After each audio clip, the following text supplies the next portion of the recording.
গুনার দিকে ডাকতেছে। এজন্য আমার ভাইয়েরা, যুবকদেরকে সব সময় মুরব্বী বাবাজিরা যারা আছেন তারা আপনারা নেক কাজের দিকে উৎসাহ দিয়ে রাখবেন। আপনারা মনে রাখবেন, যৌবন কাল এটা এমন এক বয়স, সে দৌড় দিবেই, কোনো একদিকে দৌড় দিবেই। এটা তার বয়সের কারণে সে দৌড় দিবে। এই দৌড় দেওয়াটা কোন দিকে দিবে, এই দিকটা দেখাইয়া দিবে মুরব্বীরা, এই দিকটা দেখাইয়া দিবে উলামায়ে কেরামরা। উলামায়ে কেরামের সাথে সম্পর্ক রাখলে উলামায়ে কেরাম বলে দিবে, না এদিকে দৌড় দাও, সে কিন্তু দৌড় দিবে। আপনি যদি না দেখাইয়া দেন, সে ভুল পথে দৌড় দিবে, ঠিক না? এজন্য মুরব্বী বাবাজিরা যারা আছেন তারা আপনার যুবকদেরকে বোঝায় শোনায় সুন্দর করে পাশে রাখবেন। কোনটা মন্দ, কোনটা খারাপ, কোনটা ভালো, এটা তাদেরকে বুঝাইয়া কোন পথে যারা যাবে, কোন পথে যাবে না, এই দিক নির্দেশনা দিয়া তাদেরকে রাখবেন। নতুবা সমাজ নষ্ট হয়ে যাবে। যুবকদের হাতেই সমাজ সুন্দর হয়, যুবকদের হাতেই সমাজ নষ্ট হয়। আল্লাহ আমাদের সবাইকে বুঝার এবং এর উপরে চলার এবং এর যুবকদেরকে সর্বদা নেক কাজে উৎসাহ দেওয়ার তৌফিক আল্লাহ সবাইকে দান করুন। সবাই বলেন আমিন।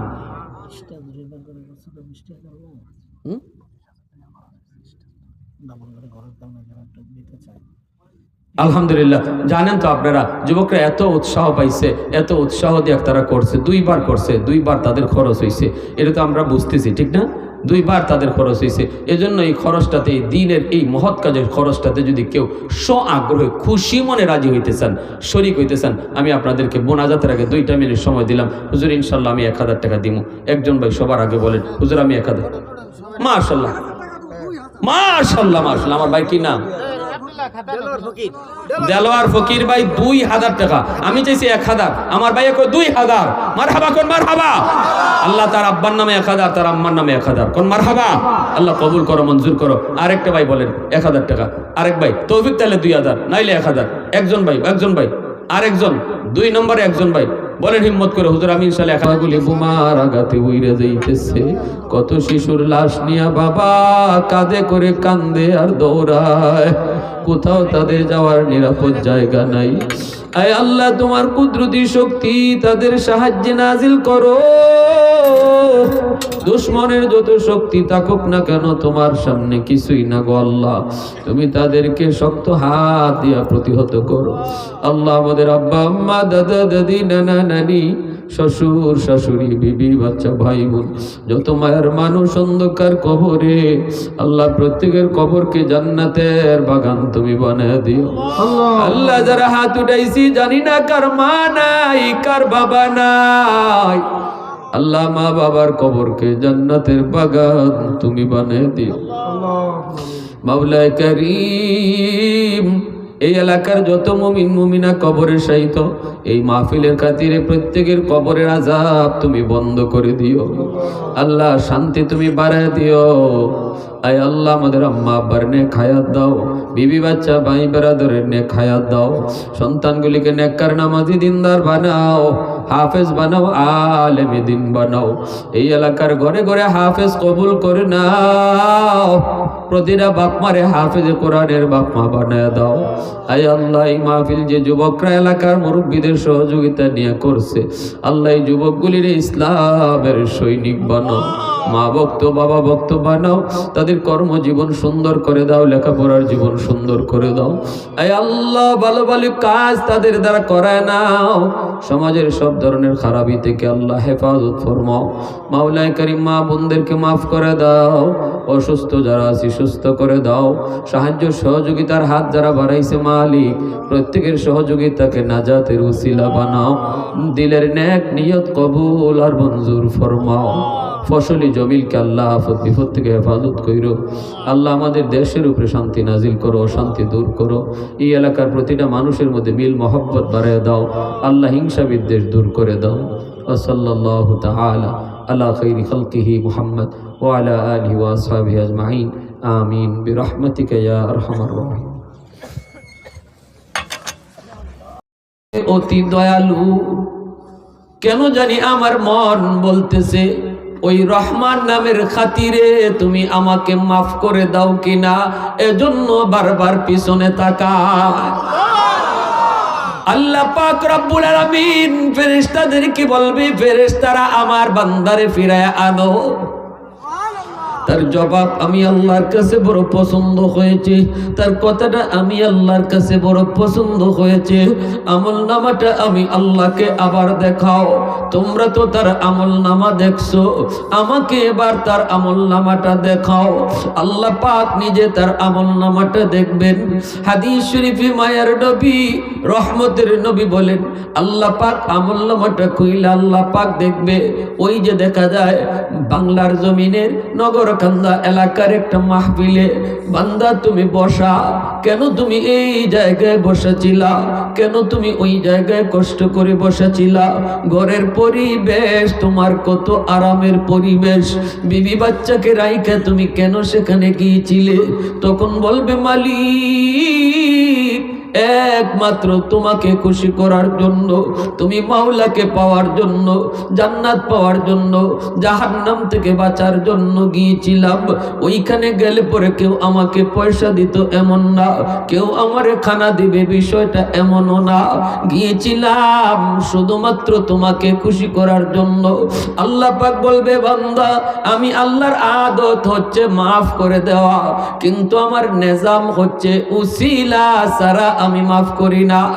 এ বান্দা, ওই দিনের মাহফিলে বসাকে উসিলা বানাইয়া আমি আল্লাহ আজ হাসরের মাঠে তোমার নাজাতের ফয়সালা দিয়া দিলাম। একটু জোরে আওয়াজ দিয়া সুবহানাল্লাহ, আরো জোরে সুবহানাল্লাহ। প্রশংসা করব কার? আর একটু জোরে কার? আলহামদুলিমান কদ্দারা খাইরাম ওয়া খাবালা, আলহামদুলিমান কদ্দারা খাইরাম ওয়া খাবালা, ওয়া শুকরু লিমান সাওয়ারা হুসনাও ওয়া জামালা, ফরদুন সামাদুন আন সিফাতিন খালকে বারিউন, রব্বুন আযালিয়ুন খালাকাল খালকা কামালা, লা জিদ্দা ওয়ালা নিদ্দা ওয়ালা হাদ্দা লিমাওলা, লা জিদ্দা ওয়ালা নিদ্দা ওয়ালা হাদ্দা লিমাওলা, আল আনা কামা কানা ওয়ালাম ইয়ালকা যাওয়ালা, আল আনা কামা কানা ওয়ালাম ইয়ালকা যাওয়ালা। মুহাব্বতের সাথে বলি আল্লাহু আকবার, আর একটু জোরে আল্লাহু আকবার। আমাদের আল্লাহু আকবারের আওয়াজ উঁচু হওয়া লাগবে, কারণ আমাদের তাকবীরের আওয়াজ যত উঁচু হবে ইসলামের দুশমনদের আওয়াজ তত নিচু হবে। তাকবীরের আওয়াজ যত উঁচু হবে ইমানদারের ঈমান তত বাড়বে। যুদ্ধের ময়দানে সাহাবায়ে কেরাম যখন তাকবীর তুলতেন লিল্লাহি তাকবীর, তখনই বেদিন বেঈমানদের কলিজা কেঁপে উঠত, ওরা অর্ধেক হেরে যেত। ইমানদার মুজাহিদদের পাওয়ার তত বেড়ে যেত।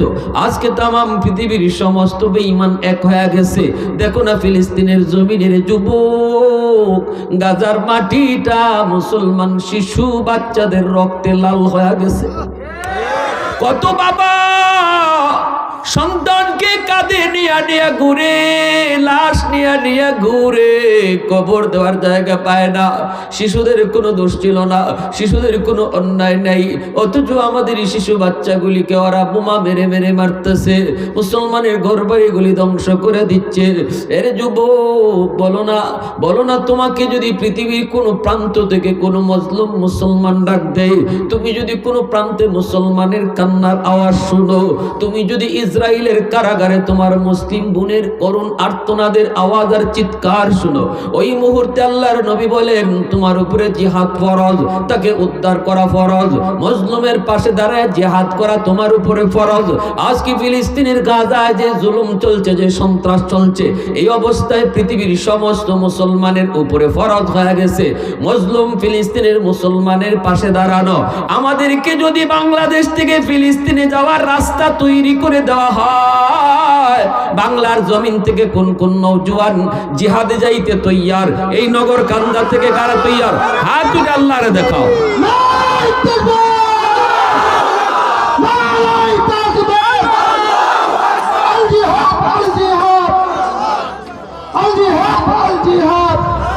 পশ্চিমাদের চোখ পড়েছে কাবা ঘরের প্রান্তরে, ব্রিটিশ দালাল দল বেঁধেছে ধ্বংস করতে চায় কারে।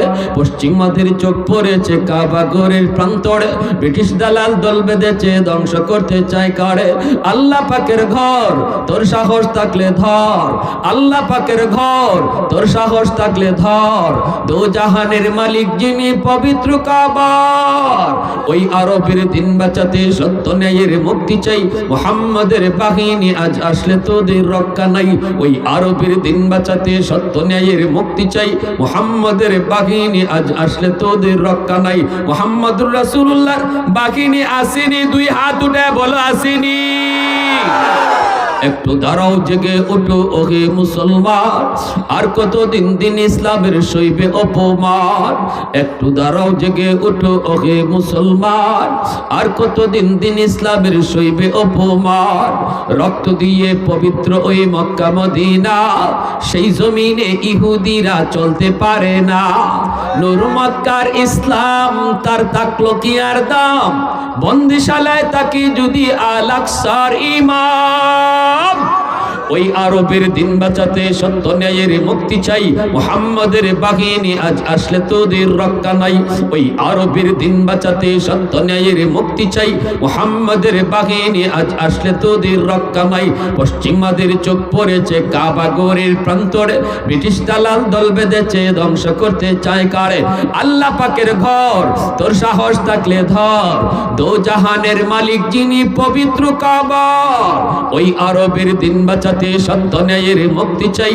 মুহাম্মাদের বাহিনী আজ আসলে তোদের রক্ষা নাই। ওই আরবের দিন বাঁচাতে সত্য ন্যায়ের মুক্তি চাই। মুহাম্মাদের বাহিনী আজ আসলে তোদের রক্ষা নাই। আর একটু জোরে আওয়াজ দিয়া বলো, মুহাম্মাদুর রাসূলুল্লাহর বাহিনী আসেনি। একটু জোরে বলো, আল্লাহু আকবার, আল্লাহু আকবার, আল্লাহ আকবার। আমাদের আওয়াজ ইহুদিরা শুনবে না, আরশের মালিক তো শুনবে, ঠিক কিনা জোরে বলেন। মনের ভিতরে জিহাদি তামান্না আসেনি না নাই? আমরা বিছানায় মরতে চাই না, আল্লাহর রাস্তায় শহীদ হতে চাই। আওয়াজ দিয়া বলো ঠিক কিনা। আল্লাহ নবী বলেন জান্নাতে যাওয়ার একটা রাস্তা আছে, বাইপাস রাস্তা। জান্নাতে যাওয়ার একটাই শুধু রাস্তা, বাইপাস। এই রাস্তাটা হলো জিহাদ। বাবার দরবার, খাজার দরবার, জটাসার দরবার, ল্যাংটাসার দরবার, কোন দয়াল বাবার দরবার জান্নাতে যাওয়ার বাইপাস রাস্তা না। জান্নাতে যাওয়ার বাইপাস রাস্তা আল্লাহর রাস্তায় জিহাদ। আল জিহাদু মুখতাসারু তরিকিন ইলাল জান্নাহ। এজন্য নবী কয় তোমরা যদি বাইপাস কেউ জান্নাতে যেতে চাও শর্ট রাস্তায়, সেটা হলো আল্লাহর রাস্তায় জিহাদ করে কেউ যদি শহীদ হয়, আল্লাহ তারে নামাজের হিসাব, রোজার হিসাব, যাকাতের হিসাব, আমলের হিসাব আল্লাহ জিজ্ঞেস করবে না। তারে সে যে জীবন দিছে শুধু এতটুকুর বিনিময়ে আল্লাহ তারে ডাইরেক্ট জান্নাত দিয়ে দিবে। এজন্য শহীদ মরার পরে আল্লাহর দরবারে হিসাব দিবে কি? রক্ত মাখা দেহ আর রক্ত মাখা জামা, এটাই আল্লাহর সামনে সাক্ষী হিসাবে দাঁড় করাবে। আল্লাহ বলবে তুমি যাবার জান্নাতে যেতে চাও, কি নিয়া জান্নাতে যাইবা? কয় আল্লাহ এই রক্ত মাখা জামা লইয়া জান্নাতে যাব। এজন্য শহীদকে গোসল করানো হয় না। শহীদ যে অবস্থায় শহীদ হয়, যে অবস্থায় যে আঘাত পায় শহীদ হয়, তার শরীরে যেখানে রক্ত থাকে এই রক্ত লইয়েই তার দাফন দেওয়া হয়। হাসরের মাঠে এই অবস্থায় আল্লাহর সামনে হাজির হবে। সুবহানাল্লাহ জোরে বলেন। এজন্য আল্লাহ নবী বলেন কারো দিলের ভিতরে যদি জিহাদি তামান্না না থাকে অথবা জিহাদকে খারাপ জানে, যেভাবে বেঈমানরা মুনাফিকরা জিহাদকে সন্ত্রাস বলে, আমরা বলি জিহাদ আর সন্ত্রাস এক না। সন্ত্রাস নাপাক, জিহাদ পাক। সন্ত্রাস অপবিত্র, জিহাদ পবিত্র। সন্ত্রাস হলো ক্যান্সার, জিহাদ হলো অপারেশন, ঠিক কিনা জোরে কর। আজকে ফিলিস্তিনের গাজায় যা চলছে সন্ত্রাস চলছে। আমাদের শিশু বাচ্চাগুলির কোনো দোষ নাই। তোমরা যদি এত বড় বাহাদুর হও তাহলে আমাদের বীর বাহাদুর যারা হামাস, এদের সাথে লড়ো। হামাসের পশমেরও খবর পায় না, হামাসের লেজেরও দেখা পায় না, আর এই জিদ মিটায় নিরীহ মানুষের উপরে বোমা মাইরা। হামাস কোত্থেকে হামলা করে আর কোন দিক থেকে ওদের ট্যাং টুং উড়ায় দেয় ওরা টেরও পায় না। আল্লাহু আকবার জোরে খান। টেরই পায় না, দেখেই না। দেখবা কেমন করে, এরা আল্লাহর পাঠানো বাহিনী। এরা কোন শক্তি লইয়া যুদ্ধে নামে, এই দুনিয়ার কোন শক্তি নিয়ে যুদ্ধে নামছে না, এরা আসমানি শক্তি লইয়া যুদ্ধে নামছে। বাসনা আলাইকুম ইবাদাল্লানা উলি বাসিন শাদীদ ফাজাসু খিলালাদ দিয়ার। আল্লাহ নিজে বলছেন এরা আমার পাঠানো বাহিনী, এদেরকে তোমরা দেখবা না। এদের মাঝে আর দুশমনের মাঝে আমি আল্লাহ পর্দা ঢেলে দিয়েছি। সুবহানাল্লাহ জোরে বলেন। বন্দী করছে, বন্দীদের সাথে কত সুন্দর আচরণ করছে হামাস ভাইরা। অনেক মহিলা বন্দীও ছিল। মহিলা বন্দীরা মুক্তি পাওয়ার পরে যা শোনাইছে পরিষ্কার বলছে ইসরায়েলি মহিলারা যারা বন্দী ছিল মুক্তি পাওয়ার পর, আমরা হামাসের কাছে বন্দী ছিলাম না, হামাসের কাছে জিম্মি ছিলাম না, বরং হামাসের কাছে আমরা মেহমান ছিলাম। ওরা আমাদের মেহমানদারি করছে। তাদের এই কথা শুই না 1 লক্ষর উপরে ইহুদি, ওই দিনের কালকের জরিপ 1 লক্ষর উপরে ইহুদি বন্দীদের কথা শুনে কালেমা পড়ে মুসলমান হয়ে গেছে। আল্লাহু আকবার। তোমরা আমাদের 20,000 মানুষকে শহীদ করছো, নিরীহ মানুষকে, আর আমরা তোমাদের লই আইছি 1 লাখ। নিছো 20,000, আমরা আনছি 1 লাখ। আমাদের যাদেরকে নিছো এরা গেছে না, বরং এরা জান্নাতের পাখি হয়ে ঘুরতেছে। কারণ শহীদের মরণ নাই। ওয়ালা তাকুলু লিমান ইউকতালু ফি সাবিলিল্লাহি আমওয়াত বাল আহইয়াউ ওয়ালাকিন লা তাশউরুন। আল্লাহ বলে যারা আমার রাস্তায় মরে এদেরকে তোমরা মৃত কইও না, এরা জীবিত। তোমরা বুঝো না আমি আল্লাহ এদেরকে কবরেই খাওয়াই। সুবহানাল্লাহি ওয়া বিহামদিহি সুবহানাল্লাহিল আযীম। এজন্য আমার ভাইরা মনের বৃত্তির জিহাদি তামান্না রাখবেন সর্বদা। যে অবস্থায় উলামায়ে কেরাম ডাক দিবে, কখনো বেদিন কাফির কুফফারের সাথে যদি পরিবেশ তৈরি হয় অথবা মজলুম মুসলমানের পাশে দাঁড়াইবার সুযোগ তৈরি করে দেওয়া হয়, তখন আমরা যেন নির্দ্বিধায় জীবন দিতে তৈয়ার থাকি। আল্লাহকে সাক্ষী রেখে আমরা হাত তুলে দেখাই আল্লাহকে, আল্লাহ তুমি কবুল করো। জোরে কোন আমিন, আরো জোরে কোন আমিন। আমার ভাইরা বন্ধুরা, যে কথা বলতেছিলাম, ইল্লাল্লাযীনা আমানু ওয়া আমিলুস সালিহাত ফালাহুম আজরুন গায়রু মামনুন। আল্লাহ পাক বলে, যুবক, যৌবনে যদি তুমি নেক আমল করো, যৌবনে যদি তুমি মসজিদে নামাজ পড়ো, যৌবনে যদি তুমি বাপ মার সেবা করো, যৌবন কালে যদি তুমি কোরআন তেলাওয়াত করো, তাহলে বৃদ্ধ বয়সে, যেই বয়সে তোমার গায়ে শক্তি থাকবে না মসজিদে যাওয়ার, যেই বয়সে তোমার গায়ে শক্তি থাকবে না তাহাজ্জুদ পড়ার, যেই বয়সে তোমার চোখে পাওয়ার থাকবে না কোরআন তেলাওয়াত করার, ওই বয়সে আমি আল্লাহ মসজিদে না গেলেও মসজিদের সওয়াব দিব, তেলাওয়াত না করলেও তেলাওয়াতের সওয়াব দিব। তুমি এইরকম তাহাজ্জুদ না পড়া ঘুমায়া থাকলেও আমি আল্লাহ আমলনামায় তাহাজ্জুদের সওয়াব লিখে দিব। ইল্লাল্লাযীনা আমানু ওয়া আমিলুস সালিহাত ফালাহুম আজরুন গায়রু মামনুন।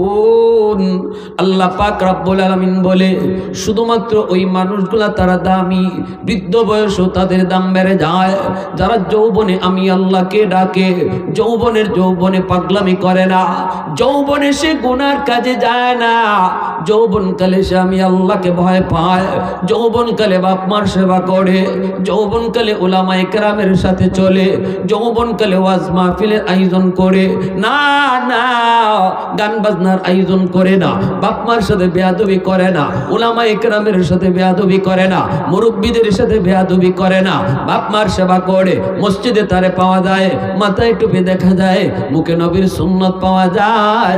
আল্লাহ পাক রব্বুল আলামিন তখন বলেন, রে যুবক, তুমি যখন বৃদ্ধ বয়সে তো আমল করতে পারবা না, গায়ে তোমার শক্তি নাই, শক্তি আমি আল্লাহ কেড়ে নিয়েছি, তুমি পারো না, আমি আল্লাহ যৌবনের সমস্ত আমল বৃদ্ধ বয়সে জারি রেখে দিব। সুবহানাল্লাহি ওয়া বিহামদিহি সুবহানাল্লাহিল আযীম। হযরত যুন্নুন মিসরি রাহমাতুল্লাহি আলাইহি নদীর কিনারা দিয়ে তিনি হাঁটতেছেন, হঠাৎ করে আল্লাহর ওলি দেখেন একটা বিচ্ছু নদীর পাড়ে দাঁড়ায় রইছে। এই বিচ্ছুটা নদী পার হতে চায়, অপেক্ষায় রয়েছে বিচ্ছুটা নদী পার হবে, কিন্তু কেমন করে বিচ্ছু নদী পার হয়? যুন্নুন মিসরি আল্লাহর বহুত বড় তিনি বলি, ইনি নদীতে মাছ মারেন। ওই অবস্থায় তিনি দেখেন নদীর পারে বিচ্ছু। বিচ্ছু নদী পার হওয়ার জন্য রেডি, কিন্তু কেমন করে পার হবে? জুন্নুন মিসরি তাকায় দেখেন পানির নিচ থেকে একটা কচ্ছপ পানির উপরে ভাসলো। এই কচ্ছপটা আস্তে করে নদীর কিনারায় আসলো, আর বিচ্ছুটা কচ্ছপের মাথায়, কচ্ছপের পিঠে উইটা বসে গেল। আল্লাহ পাক এই কচ্ছপটা রেখে বানাইয়া নদীর এই পার থেকে ওই পারে বিচ্ছুরে পৌঁছায় দিছে। আল্লাহ চাইলে পারে কি পারে না? ক্ষমতা আল্লাহর আছে না নাই? ওয়া ইন্নাকা লাআলা খুলুকিন আযীম। আমার নবী রহমতের নবীর আদর্শ হলো উত্তম আদর্শ, নবীর চরিত্র হলো উত্তম চরিত্র।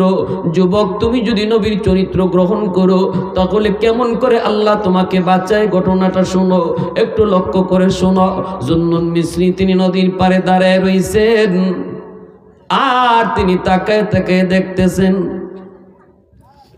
আল্লাহর ওলি ডাক দেয়া কয়, মালিক, আমিও নদী পার হতে চাই, কিন্তু কেমন করে নদী পার হব? আল্লাহ, নদীতে কোনো খেয়া নাই, কোনো নৌকা নাই, কেমন করে পার হই? তুমি তো বিচ্ছুকে পার করায় নিছো কচ্ছপের পিঠে উঠাইয়া, আমাকে তুমি কেমন করে নদী পার করাবা? আমিও নদী পার হতে চাই।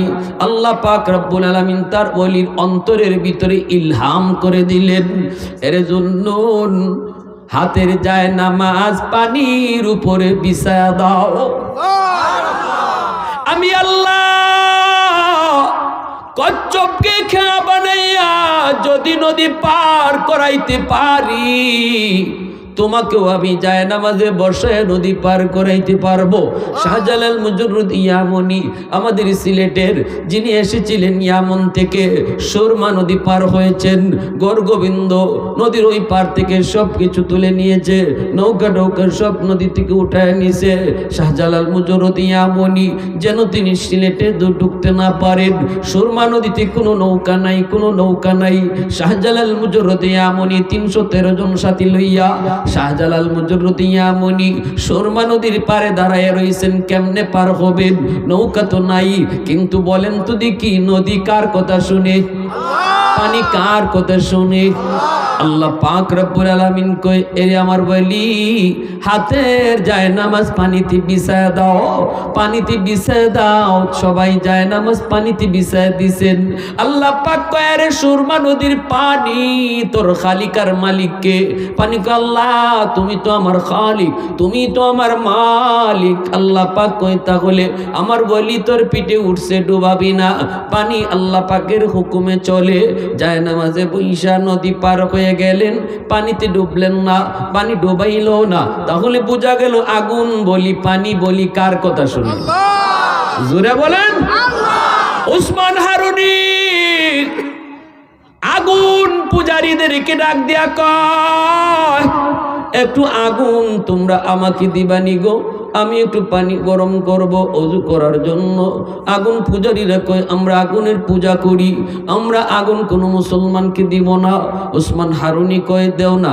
আগুন দিলে কি কমবে? কয়, কমবে না বাড়বে তাও জানি না, কিন্তু আমরা আগুন কোনো মুসলমানকে দিব না। আল্লাহর ওলি কয়, কেন দিবা না? কয়, আগুনের পূজা করি। পূজা? আগুনের কেন পূজা করো? কয়, বাপ দাদায় করছে। কেন করছে? আগুন মরলে পরে জ্বালাবে না, আগুনে মরার পরে মায়া করবে, মরার পরে মায়া করবে, এজন্য দুনিয়াতে আগুনের পূজা করি। উসমান হারুনি কয়, আহমকের দল, মরণের পরে আগুন জ্বালাবে কি জ্বালাবে না এটা দুনিয়াতে একটু প্রমাণ করে টেস্ট করো। কয়, কেমনে? 70 বছর 80 বছর আগুনের পূজা করো, দেখো না আগুনের মধ্যে আঙ্গুলটা দিয়া, আঙ্গুল তোমাদের জ্বালায় কি জ্বালায় না? যদি আঙ্গুলটা না জ্বালায় তাহলে বুঝবা মরণের পরে তোমাদের বডিটাও আগুন জ্বালাবে না। আর যদি দুনিয়াতে আঙ্গুল জ্বালায় তাহলে বুঝবা মরণের পরেও খবর আছে। ঠিক কিনা? আগুন পূজারীরা কই, মৌলবী তুমি আসছো আমাদেরকে আগুনে পোড়ায় দেওয়ার জন্য, তুমি তো আসছো বড় একটা ষড়যন্ত্র নিয়ে আমাদেরকে আগুনে পোড়ায় মারার জন্য। কিন্তু উসমান হারুনি কয়, না না, আগুনে চাইলেই পোড়াইতে পারে না। আগুন যার মালিক, আগুনের মালিক যিনি, তার হুকুম ছাড়া আগুন জ্বালায় না। এটা কি কও তুমি? নতুন কথা শোনাইতেছো? আগুনে কি না জ্বালায়? আগুনে পাইলেই তো জ্বালায়। উসমান হারুনি কয় পাইলেই যদি জ্বালাইতো ইব্রাহিম খলিলুল্লাহরে আগুন জ্বালাইলো না? হ্যাঁ, নমরুদের এত বড় আগুন, এই আগুনের ভিতরে ইব্রাহিম খলিলুল্লাহ ফুলের বাগানে ছিলেন, ঠিক না? কুলনা ইয়া নারু কুনি বারদাও ওয়া সালামান আলা ইব্রাহিম। আল্লাহ আগুনকে ফুলের বাগান বানায় দিয়েছেন, ঠিক না? মুসা আলাইহিস সালাম তুর পাহাড়ে আগুন মুসা নবীরে জ্বালাইলো না, তুর পাহাড় জ্বললা শেষ, মুসা নবীরে কিছু করলো না, তাহলে আগুন কেমনে জ্বালায়? এখন এই মূর্তি অগ্নি পূজারীর দলেরা কয়, ও মিয়া আমরা মুসাও বুঝি না, ইব্রাহিমকেও বুঝি না, তুমি কিছু পারবা কিনা একটু বলো। উসমান হারুনি কয় তাহলে তোমরা বুঝি দেখতে চাও? হ, আমরা দেখতে চাই। এই বইলে উসমান হারুনি ছোট্ট একটা বাচ্চারে টাস করে কোলে নিয়া, এমনে কোলে নিয়া আল্লাহু আকবার বইলা ছোট বাচ্চা লইয়া আগুনের ভিতরে ঝাঁপ দিলেন। রাম রাম রাম, বুঝেন না? বিপদ দেখলে রাম রাম রাম কইয়া চিল্লানি শুরু করলো। উসমান হারুনি কয় রামে কাম হইতো না, ভগবান কইতে আর দেরি নাই, রাম রামে কাম হইব না। উসমান হারুনি আগুনের ভিতরে চলে গেছেন। এইবার ওরা কয় হায় হায় হায়, মৌলবী মরছে মরুক, মৌলবী পুরছে পুরুক, আমাদের শিশু বাচ্চাটার কি দোষ ছিল? আমাদের বাচ্চাটারে কে কেন নিয়ে গেল আগুনে? হায় হায় হায় হায় হায় হায় হায় হায়। হঠাৎ করে তাকে দেখে আগুনের ভিতরে যে ঢুকছে, উসমান হারুনি আগুনের ভিতরে শিশু বাচ্চা নিয়ে খেলাধুলা করে। বিন্দু পরিমাণ আগুন তাদের বডিতে ধরে না, বডি জ্বালায় না রে যুবক। এইবার তিনি আবার কিছুক্ষণ আগুনে তাইকা আবারও আল্লাহু আকবার কইয়া লাফ দিয়ে চইলা আসলেন, আগুনের বাইরে চইলা আসলেন। এইবার অগ্নি পূজারী না কই, হায় হায় আমরা এতদিন যাবৎ কাকে ভগবান কই? আগুন তো বড় ভগবান নয়, বড় ভগবান হলো যারে আগুন জ্বালাইতে পারলো না, সে তো হলো বড় ভগবান। এখন উসমান হারুনিরে সাজদা দেওয়া শুরু করছে।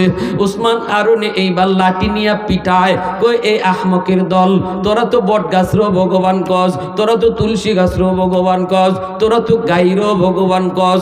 হায় হায় গাবি দুধ দেয়, অথচ উলান কাটলে পরে দুধ পাওয়া যায় না, তাহলে গাবি ভগবান। তুলসী গাছের পাতা এত উপকার, তে তুলসী গাছই ভগবান। বট গাছের বয়স কত? কয় 200 বছর। হায় হায়, তাহলে বট গাছই ভগবান। এরকম ভগবান বানাইতে বানাইতে 33 কোটি বানাইতে বানাইতে এখন উসমান হারুনিরও ভগবান বানাই ফেলাইছে। উনি লাঠি নিয়ে পিঠা, আহমকের আহমক, আমারে আগুন যে জ্বালায় নাই, এটা আগুনের, এটা আমার কোনো কেরামতি না, আমি আগুনের মালিকের ইবাদত করি। তোমরা যদি আগুনের মালিকের ইবাদত করো তাহলে আগুন তোমাদেরকেও জ্বালাবে না। মুহূর্তের ভিতরে সবাই কালেমা পড়ে মুসলমান হয়ে গেছে। জন্নুন মিসরি, ও মালিক কেমন করে নদী পার হব? আল্লাহ কয় আগুন পানি, আমি আল্লাহর কথা শুনে নদীর উপরে যায় নামাজ তুমি বিছায় দাও। উসমান হারুনি যায় নামাজে বইসা তিনি নদী পার হয়ে গেলেন। এইবার তিনি বলতেছেন, মালিক বিচ্ছুটা কোন দিকে যায় আমি দেখব। কেন বিচ্ছুটারে তুমি নদী পার করাইছো? কেন বিচ্ছুটারে এইভাবে নদী পার করাইছো? বিচ্ছু কোন দিকে যায় আমি দেখব। উসমান হারুনি যায় নামাজে বইসা নদী পার হইয়া বিচ্ছুর পিছনে পিছনে হাঁটতেছেন, যাইতেছেন। বিচ্ছুটা দ্রুত গতিতে যাইতেছে। হাওরের মাঝখানে একটা গাছ, গাছের নিচে একটা যুবক মনের আনন্দে ঘুমাইতেছে। ওই যুবকটার দিকেই বিচ্ছুটা যাইতেছে। উসমান হারুনিও বিচ্ছুর পিছনে পিছনে যাইতেছেন। যায় দেখেন যুবক উটগুলি পাশে রাইখা, উটগুলি যার যার মতো করে ঘাস খাইতেছে। আর এই যুবক হলো উটের রাখাল। ওই যুবক গাছের নিচে সে বনের আনন্দে ঘুমায়। যুবকের মাথার পাশে একটা বিষাক্ত সাপ, এই সাপটা এইভাবে ফোনা ধরে আছে, যে কোনো মুহূর্তে যুবককে কামড় দিবে, দংশন করবে। আর বিচ্ছুটা যাইয়া দেরি করলো না, বিচ্ছুটা যাইয়াই লাফ দিয়া সাপের মাথায় বসলো, বৈশেই সাপকে একটা কামড় দিল। সাপে বিচ্ছুর কামড় খাইয়া সাপটা জাগাতে মরে গেল, জাগার মধ্যে সাপটা মরে গেল। এইবার আল্লাহর ওলি এই যুবককে ঘুম থেকে উঠালেন। এরে যুবক, একটু ঘুম থেকে উঠো, উইটা তাকায় দেখো তোমার মাথার পাশে কি ঘটে গেল। যুবক দেখি একটা বিষাক্ত লম্বা সাপ মাথার পাশে মরে পড়ে আছে। যুবক কয়, গো আল্লাহর ওলি, ঘটনা কি? কিছুই তো বুঝি নাই গো, একটু কোন। এইবার তিনি বলতেছেন, রে যুবক, তোমাকে কামড় দেওয়ার জন্য সাপ আসছিল। এই সাপ থেকে আল্লাহ তোমাকে বাঁচানোর জন্য নদীর ওই পার থেকে আল্লাহ বিচ্ছুরে আদেশ দিছে। বিচ্ছুকে আল্লাহ তার কুদরতে নদী পার করাইছে। আমিও বিচ্ছুর পিছনে পিছনে আসছি।